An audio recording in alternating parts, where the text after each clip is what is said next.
Buat kamu yang selalu senang dengar suara hujan, kesukaanmu itu valid banget. Kebisingan kota terbukti bisa mengganggu kondisi psikologis dan fisik manusia. Dan suara yang paling efektif menenangkan kita adalah suara-suara alam. Mulai dari hujan, suara daun yang tertiup angin, atau suara angin berhembus. Di edisi ini kita akan bahas dampak yang ditimbulkan oleh polusi suara. Silahkan subscribe YouTube Tirto dan follow Instagramnya biar kamu nggak ketinggalan isu-isu yang menarik dan tentunya relate buat kita semua.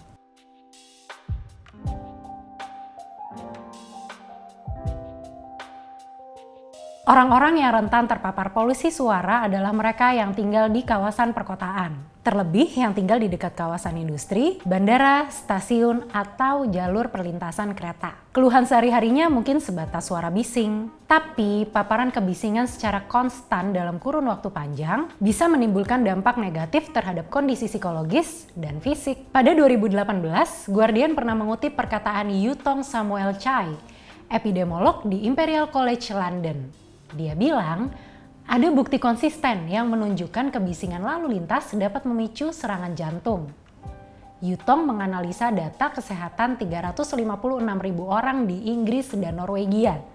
Hasilnya, kebisingan lalu lintas berdampak buruk terhadap sistem kardiovaskular manusia.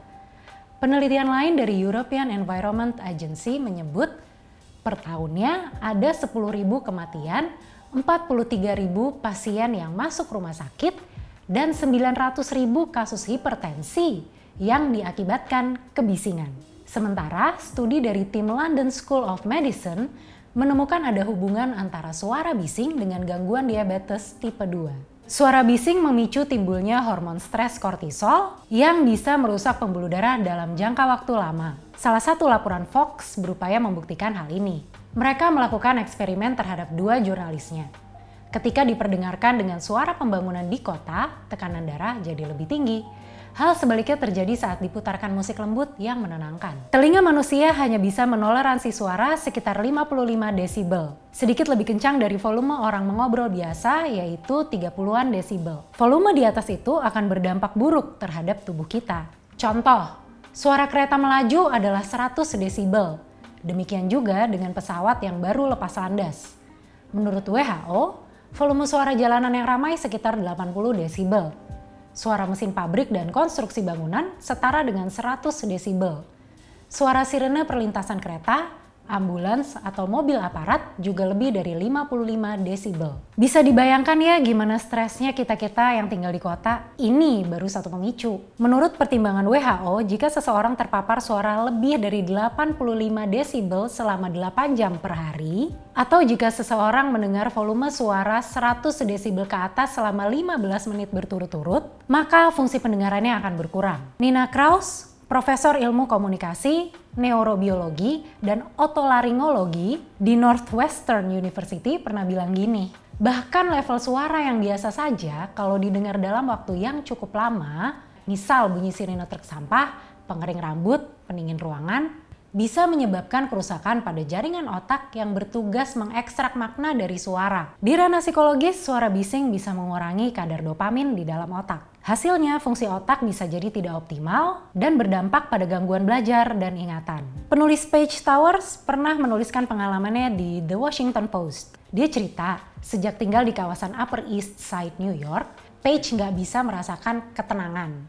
Walau dia sedang nyoba relaksasi di Central Park. Menurut Paige, di taman itu, suara yang dominan bukan suara alam. Paige sempat terkena panic attack akibat suara konstruksi bangunan di Upper East Side. Dan dia lebih mudah merasakan cemas dan depresinya kembali terpantik.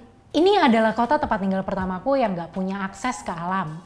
Kalau aku mau ke daerah lain, butuh uang lebih dan waktu libur yang lebih panjang. Yang mana aku nggak memiliki keduanya. Satu-satunya jalan keluar, dia lebih sering memutuskan mendengarkan musik alam seperti yang ada di YouTube. Katanya ini cukup efektif. Ya, emang ada studinya sih. Kasus lain sempat terjadi di London. Guardian sempat melaporkan ada satu keluarga yang pindah dari London ke Bristol karena si anak mengeluh jalanan terlalu berisik. Nah, perkara kebisingan ini juga merupakan perkara kelas sosial. Di Amerika contohnya, daerah yang bising biasanya adalah daerah yang ditinggali orang-orang kelas menengah ke bawah dan imigran. Mereka sulit melakukan protes ke pemerintah soal polusi suara. dan juga nggak punya opsi untuk pindah ke tempat lain. Salah satu contoh daerahnya Chelsea, Massachusetts, Amerika Serikat. Sebagian besar orang yang tinggal di kota itu adalah imigran dan lokasinya dekat dengan bandara. Ya sebetulnya nggak usah jauh-jauh ke AS ya. Kalau kita lihat di sekitar kita aja, bisa kelihatan banget jenis-jenis hunian yang dekat dengan pusat kebisingan. Pemukiman di dekat rel atau di dekat bandara. Sebenarnya pemerintah punya aturan soal jarak ideal pemukiman dari sarana transportasi yang bikin bising. Menurut aturan nomor 23 tahun 2007, jarak rel ke pemukiman minimal 6 meter. Pada kenyataannya ada yang jaraknya di bawah 3 meter. Namun jarak 6 meter itu pun masih membuat masyarakat mengalami polusi suara. Tingkat kebisingan di kawasan yang berada kurang dari 10 meter dari rel masih di atas 55 desibel. Pemerintah perlu lebih tegas lagi nih soal penerapan aturan demi menghindarkan masyarakat dari polusi suara. Apalagi sekarang masyarakat terus digempur sama pembangunan sana-sini. Di sana perjuangan warga untuk bebas dari kebisingan kota udah terjadi sejak 10 tahun lalu. Namun belum kunjung tercipta aturan yang saklek terkait hal ini. Dari kisah-kisah perjuangan yang ada, nampak kalau pemerintah lebih berpihak pada pelaku industri ketimbang menghindarkan rakyat dari sumber polusi suara. Kalau kamu gimana? Apa jenis polusi suara yang paling mengganggu kamu? Coba share di kolom komentar ya. Terima kasih sudah menyaksikan Newsroom 63B edisi ini. Sampai ketemu di edisi selanjutnya.